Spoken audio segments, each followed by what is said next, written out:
అందరికీ praise the lord అండి. దేవుడు మిమ్మల్ని నిత్యము ఆశీర్వదించును గాక.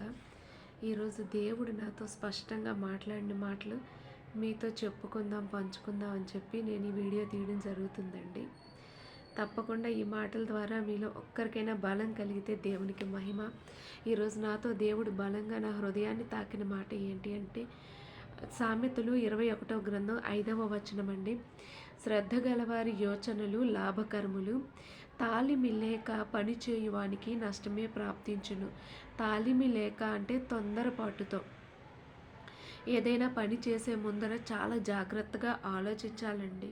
సరైన ప్రణాళికతో ముందుకు వెళ్ళేవారికి ఖచ్చితంగా విజయము లేదా లాభము అనేది చేకూరుతుంది అని దీనికి అర్థమండి. వాక్యానికి ఆలోచన లేకుండా కేవలం త్వరగా గబగబా ఏదో పని అయిపోవాలని ఒక తొందరపాటుతో నిర్ణయాలు తీసుకునే వారికి, అంటే ఒక షార్ట్ కట్ మార్గాల కోసం వెతికే వారికి ఏంటంటే చివరికి దరిద్రం లేదా నష్టమే కలుగుతుంది అని దేవుడు మనతో స్పష్టంగా చెప్తున్నారండి.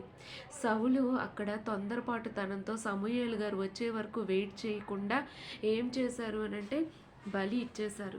అక్కడ సౌలు గారు చేసిన ఆ తొందరపాటు నిర్ణయం వలన అతను రాజ్యాన్నే కోల్పోయాడు. అంటే ఆ డెసిషన్ మాత్రమే కాదండి, అతని హృదయం ఆ విధంగా ఉందన్నమాట. ఆ పని అయిపోవాలి, ఆ పని జరిగిపోవాలి అని తన యొక్క సొంత నిర్ణయాలతోటే తీసుకున్నాడు తప్ప దేవుని గురించి వేచి ఉండలేదు.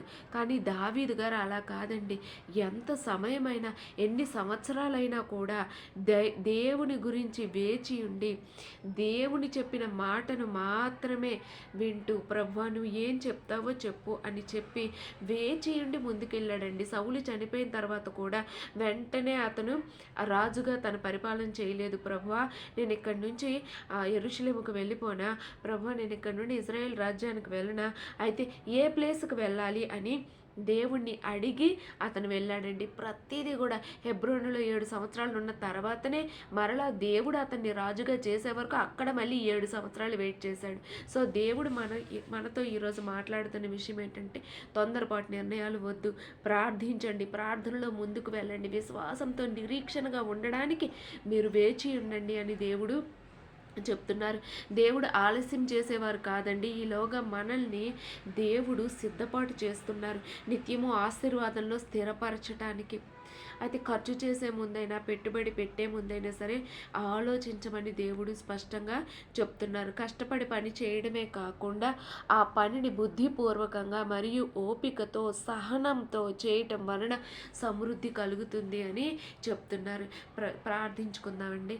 ప్రభువా మహోన్నతుడా, ప్రేమ కలిగిన తండ్రి, గొప్ప దేవుడా, స్తుతులకు పాత్రుడా, మీకు స్తోత్రములు. ప్రభువా ఈరోజు మాతో మాట్లాడిన విధానాన్ని బట్టి నీకు వందనములు యేసయ్యా. తండ్రి నిత్యము వాక్యం పైన ఆధారపడుతూ దేవా నేను నా కుటుంబము ఇక్కడ వింటున్న ప్రతి ఒక్కరూ కూడా దేవా వారి కుటుంబము దావీదు వలె వాక్యం పైన ఆధారపడి అనుక్షణం మేము పలుకవలసిన మాట ఏమిటని నువ్వు చెప్తే, నువ్వు బోధిస్తుంటే విని గ్రహించుకొని జ్ఞానంతో ముందుకు వెళ్ళినట్లు, ఓర్పుతో సహనంతో ముందుకు వెళ్ళినట్లు మాకు కృపనివ్వండి తండ్రి.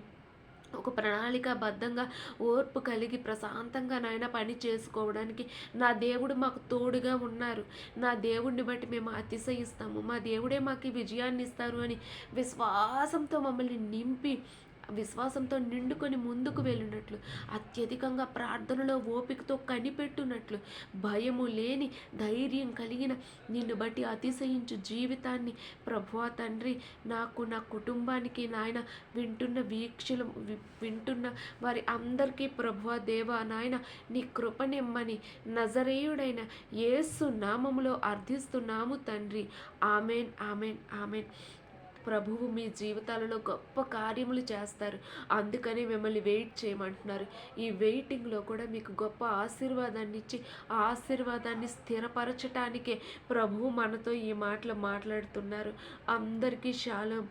మీ ఇంట్లో అందరికీ, మన ఇళ్లలో అందరికీ యేసుక్రీస్తు నామములో శుభము సమాధానములు నిత్యము కలుగునుగాక. దేవునికే మహిమ కలుగునుగాక. Amen, amen, amen.